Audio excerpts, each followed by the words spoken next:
Cinema शौकीन सबका स्वागत करता है। आज हम बात करने वाले हैं द टूर्नामेंट के बारे में। ये कहानी है एक ऐसे प्रतियोगिता की जिसमें दुनिया के सबसे खतरनाक कातिल भाग लेते हैं और उन्हें एक दूसरे को मारना होता है। फिर अंत में जो भी जिंदा बचता है उसे एक बहुत ही मोटी रकम दी जाती है और वो बन जाता है दुनिया का सबसे खतरनाक और सबसे महंगा कातिल। कहानी की शुरुआत होती है और हमारे सामने शहर का दृश्य आता है। हर जगह आतंक का माहौल है, हर जगह सिर्फ और सिर्फ लाशें बिछी हुई है और उसके साथ साथ बहुत जगहों पे आग भी लगा है। ये सारे के सारे आग बॉम्ब ब्लास्ट के कारण हुए हैं। तब हमें पता लगता है कि इतने आतंक का कारण है टूर्नामेंट।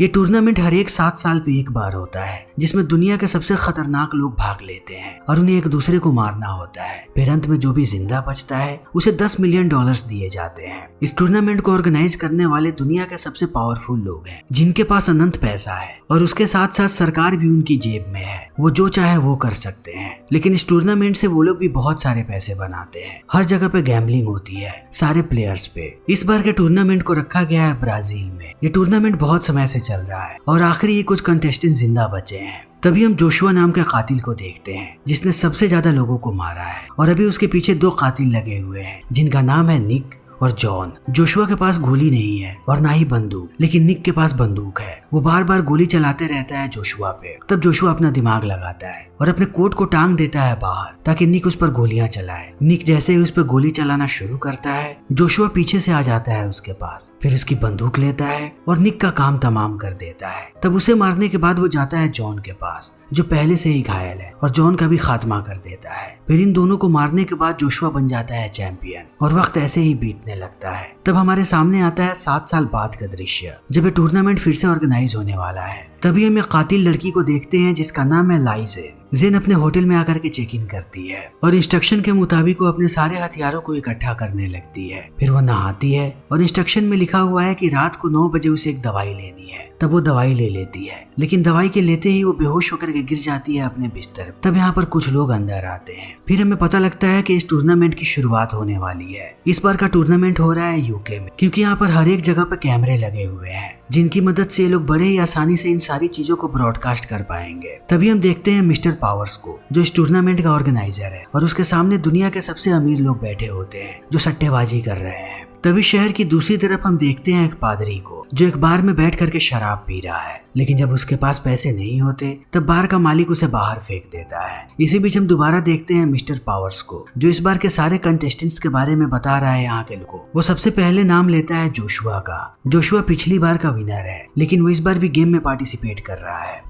और दूसरा नाम होता है लाइजेन का और तीसरा कंटेस्टेंट है एंटोन और चौथे कंटेस्टेंट का नाम है यूरी जो कभी रशियन स्पेशल फोर्सेस में हुआ करता था और 5वें कंटेस्टेंट का नाम है माइल्स। फिर पावर्स बताता है कि ये जितने भी कंटेस्टेंट हैं इनकी बॉडी में एक ट्रैकिंग डिवाइस लगेगी जिससे ये एक दूसरे को ट्रैक कर पाएंगे। इनके पास सिर्फ 24 घंटे का वक्त होगा। अगर 24 घंटे में इन लोगों ने सबको नहीं मारा और एक से ज्यादा लोग जिंदा बच गए तब हम इन सारे के सारे ट्रैकिंग डिवाइसेस को ब्लास्ट कर देंगे। तब सारे के सारे कातिलों को मरना पड़ेगा। इसी बीच हमें पता लगता है कि जोशुआ इस बार भी क्यों पार्टिसिपेट कर रहा है। 4 साल पहले किसी कातिल ने उसकी पत्नी को मार दिया था और जोशुआ को अभी पता लगा है कि जिस कातिल ने उसकी पत्नी को मारा था वो इस बार के टूर्नामेंट में पार्टिसिपेट कर रहा है। इसीलिए यहाँ पर जोशुआ भी आ गया ताकि वो अपनी पत्नी के मौत का बदला ले सके। तभी हम लाइजेन को देखते हैं जिसकी आंख खुलती है एक होटल रूम में। तब वो देखती है कि उसकी बॉडी पर एक निशान है। तब वो समझ जाती है कि उसके शरीर में ट्रैकिंग डिवाइस लगा दिया गया है। इसी बीच लाइजेन के फोन पे एक संदेश आता है जिससे उसे पता लगता है कि टूर्नामेंट की शुरुआत हो चुकी है और सारी की सारी जानकारियां उसे दी जाती हैं कि वो बाकी कातिलों को कैसे ट्रैक कर पाएगी अपने फोन की मदद से। तब लाइजेन तैयार होने लगती है।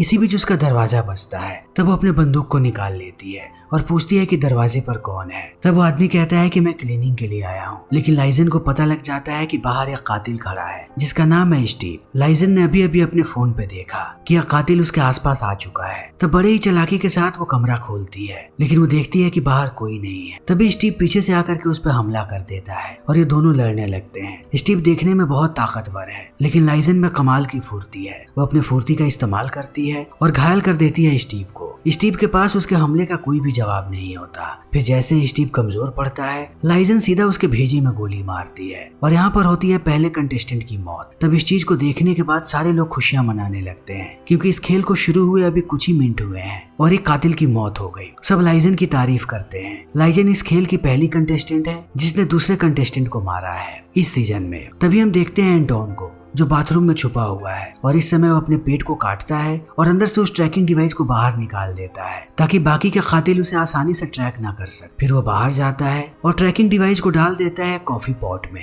और देखने लगता है कि ये पॉट आखिर जा कहाँ पे रहा है। तभी एक वेट्रेस पॉट को उठाती है और लेकर के आगे बढ़ने लगती है। तभी हम उस पादरी को देखते हैं और ये वेट्रेस जब उसे कॉफी देती है तब वो ट्रैकिंग डिवाइस चला जाता है उसके कप में और पादरी जैसे ही कॉफी को पीता है वो अनजाने में उस ट्रैकिंग डिवाइस को निगल जाता है, यानी कि ना चाहते हुए भी अब ये पादरी कंटेस्टेंट बन चुका है। बाकी के कातिल ने किसी भी कातिल की शक्ल नहीं देखी है, वो सिर्फ ट्रैकिंग डिवाइस पे भरोसा करते हैं और उनके लिए अब ये पादरी एक कंटेस्टेंट है। जैसे ही उसे कोई देखेगा मार देगा, क्योंकि ट्रैकिंग डिवाइस में सबको लगेगा कि ये एंटोन है। तभी ये पादरी बाहर आ जाता है। तब हमें पता लगता है कि 2 कातिल यहाँ पर पहले से ही आ चुके हैं जो पादरी को मारने की प्लानिंग कर रहे हैं। फिर ये कातिल अपनी बंदूक निकाल लेता है, लेकिन वो पादरी को मारता उससे पहले एक लड़की उसे मार दी है। फिर वो पादरी पर निशाना लगाती है, लेकिन वो पादरी पे गोली चलाती उससे पहले एंटोन पहुंच जाता है उसके पास और इस लड़की को मार गिराता है। एंटोन नहीं चाहता कि कोई भी पादरी को मारे, वो पादरी का पीछा कर रहा है। जब भी कोई कातिल उसे मारने आएगा एंटोन उसे मार देगा, क्योंकि वो जानता है कि उसके पीछे कोई भी नहीं आ रहा। लेकिन पादरी इन सारे के सारे बातों से बेखबर होता है। फिर वो पहुंचता है एक चर्च में और ईश्वर के सामने प्रार्थना करने लगता है। तभी यहाँ पर लाइजेन आ जाती है और बंदूक तान देती है पादरी पे। तब पादरी पीछे मुड़ता है और नीचे बैठ जाता है। फिर वो लाइजेन को कहता है कि आखिर तुम मुझे क्यों मारना चाहती हो, मैंने किसी का कुछ नहीं बिगाड़ा है, तुम्हें शायद गलतफहमी हुई है। तब इस बात को सुनने के बाद लाइजेन भी चौंक जाती है, क्योंकि उसका ट्रैकिंग डिवाइस कह रहा है कि इस आदमी का नाम एंटोन है, लेकिन ये आदमी चेहरे से मासूम है। और लाइजेन को इसलिए भी शक हो रहा है क्योंकि अगर कोई भी कातिल होता तो वो पलटवार करता या भागने की कोशिश करता, नहीं तो कम से कम उसके पास हथियार तो जरूर होता। लेकिन इस आदमी के पास कुछ भी नहीं है, ना ही ये लड़ रहा है ना ही इसके पास कोई हथियार है। तब लाइजेन भी सोच में पड़ जाती है कि वो क्या करे। तभी यहाँ पर आ जाता है यूरी। यूरी आता है और चारों तरफ ग्रेनेड्स फेंकने लगता है। तब ये दोनों अस्त व्यस्त हो जाते हैं। यूरी ने अपने डिवाइस में देखा है कि यहाँ पर 2 कातिल मौजूद हैं, लाइजेन और एंटोन। तभी लाइजेन छुप जाती है। फिर यूरी बंदूक तान देता है पादरी पे, लेकिन वो उसे मारता उससे पहले लाइजेन उस पर हमला कर देती है। तब ये दोनों लड़ने लगते हैं। लाइजेन एक बहुत ही अच्छी फाइटर है, लेकिन यूरी के सामने वो टिक नहीं पाती। यूरी स्पेशल फोर्सेस में हुआ करता था,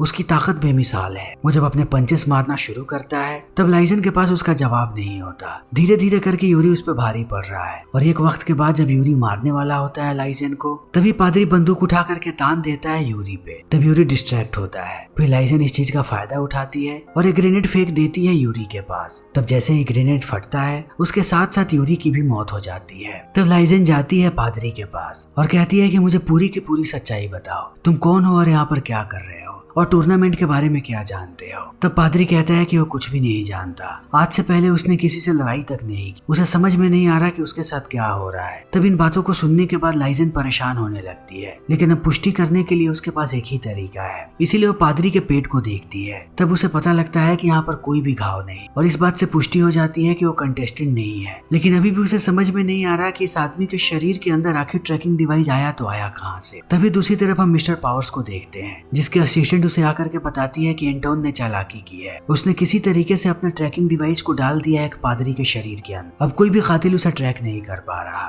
तब मिस्टर पावर्स अपने सारे आदमियों को कहता है कि वो लोग मैन्युअली ट्रैक करें एंटोन को और कैमरे पर उसकी सारी मूवमेंट्स को देखते रहें। तभी दूसरी तरफ हम देखते हैं जोशुआ को, जो एक कातिल को मारता है और उससे पूछता है अपने पत्नी का कातिल के बारे में। तब ये आदमी नाम लेता है माइल्स नाम के कातिल का, जो एक साइको है। वो किसी को भी मारने से पहले एक बार भी नहीं सोचता। तब जोशुआ निकल पड़ता है माइल्स के पास जाने। तभी हम माइल्स को देखते हैं, जिसने अभी अभी एक कातिल को मारा है और उसे मारने के बाद वो उसकी उंगलियां काट लेता है और उसके साथ साथ वो इस आदमी के कुत्ते को भी मार देता है। जिन चीजों को देखने के बाद हमें पता लगता है कि माइल्स कितना बड़ा पागल है। तभी दूसरी तरफ हम देखते हैं लाइजेन को, जो कांटेक्ट करती है पावर से और पादरी के बारे में सारी बातें बताती है कि आखिर पादरी के साथ हुआ क्या है। तब मिस्टर पावर उसे कहता है कि हमने पादरी का नाम डाल दिया है कंटेस्टेंट में। अब अगर तुम्हें इस टूर्नामेंट को जीतना है तब पादरी को मारना पड़ेगा, क्योंकि अब वो एक ऑफिशियली कंटेस्टेंट है। तब इस बात को सुनने के बाद लाइजेन परेशान हो जाती है, क्योंकि पादरी एक मासूम आदमी है। तभी हम एक और लड़की को देखते हैं जो कातिल है। उसने अपने फोन पर ट्रैक किया है इन दोनों को। उसे लगता है कि 2 कातिल यहाँ पर मौजूद है। ये दोनों को दोनों एक फोन बूथ के अंदर होते हैं। तब वो अपनी गाड़ी लेकर के आगे आने लगती है ताकि वो दोनों को एक साथ कुचल दे। इसी बीच लाइजेन अपनी बंदूक निकालती है और इस लड़की के टायर्स पे गोलियां चला देती। तब लड़की का एक्सीडेंट होता है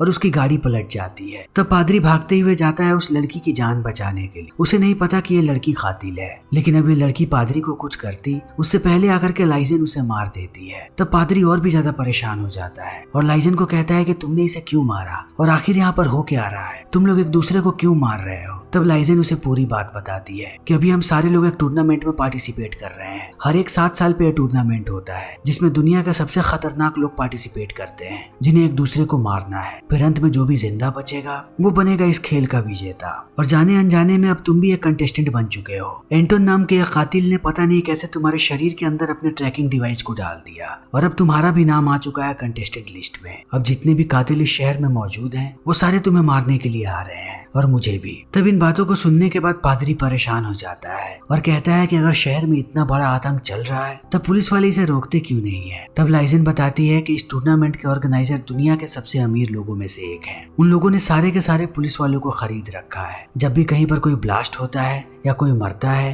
तब ये लोग ऐसे दिखाते हैं जैसे कि किसी आतंकवादी ने हमला किया है और ये 2 गिरोहों के बीच की लड़ाई है। इसीलिए आम लोगों को कुछ भी पता नहीं लगता कि शहर में क्या चल रहा है। तब इन बातों को सुनने के बाद पादरी कहता है कि अब मैं कैसे भी ट्रैकिंग डिवाइस को बाहर निकालूंगा। तभी यहाँ पर आकर के एक पुलिस की गाड़ी रुकती है जिससे एक पुलिस वाला बाहर आता है और इन पे बंदूक तान देता है। तब लाइजन को एहसास होता है कि ये पुलिस वाला नहीं बल्कि यह कातिल है। तब वो पादरी को छुपने के लिए कहती है। इसी बीच यहाँ पर एंटोन आ जाता है और उस पुलिस वाले कातिल को मार गिराता है। फिर वो निशाना लगाने लगता है पादरी पे क्योंकि उसे पता है कि अब पादरी भी कंटेस्टेंट बन चुका है, लेकिन वो पादरी को मारता उससे पहले लाइजन उसे छुपा देती है। ये लोग आकर के पुलिस की गाड़ी में बैठ जाते हैं। तब एंटोन इन पे हमला कर देता है। इसी बीच पादरी जैसे ही उसे देखता है कहता है मैंने इस आदमी को देखा था कॉफी शॉप में। तब पादरी को समझ में आता है कि शायद उसकी कॉफी में उसने ट्रैकिंग डिवाइस को डाल दिया था और जैसे ही पादरी ने कॉफी पिया वो डिवाइस उसके पेट के अंदर चली। लेकिन अब एंटोन इन पे हमला कर रहा है। तब लाइजन भी उस पे हमला करने लगती है, लेकिन वो जानती है कि ये 2 लोग हैं, वो जल्दी ही पादरी को मार देगा। फिर लाइजन उसे लेकर के यहाँ से भाग जाती है। इसी बीच हम देखते हैं माइल्स को जो जाता है एक बार में। यहाँ पर बहुत सारे कातिल मौजूद। फिर वो अंधाधुंध गोलियां चलाने लगता है। वो 5 कातिलों को तो मार गिराता है, उसके साथ साथ वो बहुत सारे मासूम लोगों को भी मार देता है। उसे इस बात से कोई फर्क नहीं पड़ता कि ये लोग मासूम हैं या फिर कातिल। लेकिन अभी भी यहाँ पर 3 और कातिल हैं जो आपस में लड़ रहे हैं। इसी बीच यहाँ पर जोशुआ भी आ जाता है। फिर ये लोग बचे हुए कातिलों को भी मार देते हैं। तब जोशुआ बंदूक तानता है माइल्स और कहता है कि मुझे बताओ मेरी पत्नी को किसने मारा।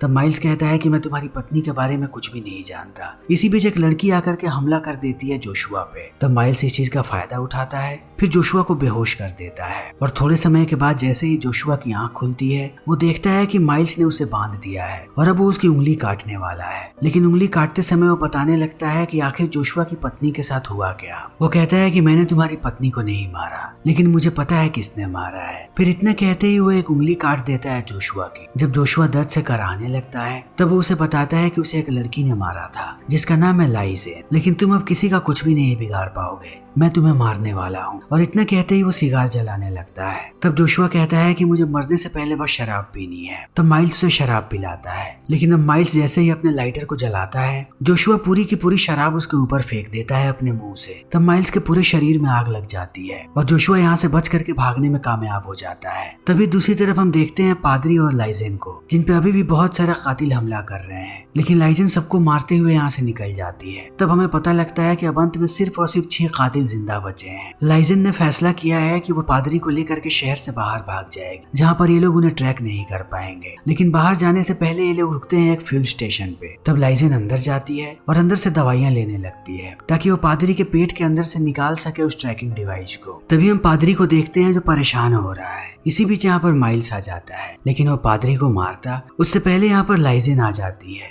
ये दोनों लड़ने लगते हैं और लड़ते हुए पहुंचते हैं ये लोग सुपरमार्केट के अंदर। लेकिन अब लाइजेन माइल्स को मारती उससे पहले पादरी उसे रोक देता है और कहता है कि तुम्हें किसी का कत्ल नहीं करना चाहिए, ये पाप है। तब उसकी बातों को सुनने के बाद लाइजेन रुक जाती है और वो सोच में पड़ जाती है। लेकिन मिस्टर पावर जैसे इस दृश्य को देखता है वो परेशान हो जाता है और उसके साथ साथ यहाँ पर बैठे सारे लोग भी कि आखिर ये क्या हो रहा है। तो पावर माइल्स के ट्रैकर को एक्टिवेट कर देता है। अब कुछ ही सेकंड में वो फटने वाला है और ये लोग इस बात को समझ जाते। तभी वो ट्रैकिंग डिवाइस फटती है और यहीं पर माइल्स की मृत्यु हो जाती है। तब यहाँ का फोन बजता है। ये फोन पावर ने किया है। वो पादरी से बात करता है और कहता है कि तुम्हें शायद नियमों के बारे में नहीं पता, अब तुम भी यहाँ के कंटेस्टेंट बन चुके हो और अगर तुम्हें जिंदा रहना है तब बाकी सारे लोगों को मरना पड़ेगा और वो तुम्हें मारने आ रहे हैं। इस खेल में सिर्फ 4 घंटे बचे हैं और अगर एक से ज्यादा कंटेस्टेंट जिंदा रहा तब तुम सारे के सारे लोग मरो। लेकिन पादरी इन बातों पर ध्यान नहीं देता। वो फोन रखता है और दवाई ले लेता है ताकि उसके पेट के अंदर से वो ट्रैकिंग डिवाइस बाहर निकल जाए। तब लाइजन बताती है कि उसकी जिंदगी का सबसे बड़ा पाप क्या है, वो किस चीज को लेकर के परेशान रहती है। उसने एक मासूम औरत की जान जो गर्भवती थी। मैंने उस औरत को इसलिए मारा था